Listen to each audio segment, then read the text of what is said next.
సాక్షాత్తు శ్రీనివాసుడు 12 చేసిన తపస్సు ఫలంగా తిరుచానూరు పుష్కరిణిలో సహస్రదళ పద్మంలో అమ్మవారు ఆవిర్భవించారు.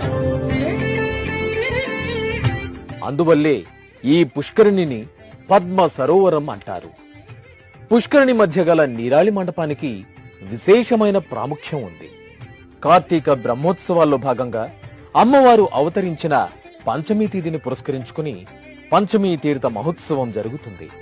తిరుమలలో శ్రీవారి గరుడోత్సవం ఎంత ప్రసిద్ధమో తిరుచానూరులో అమ్మవారి పంచమీ తీర్థం కూడా అంతే ప్రసిద్ధి.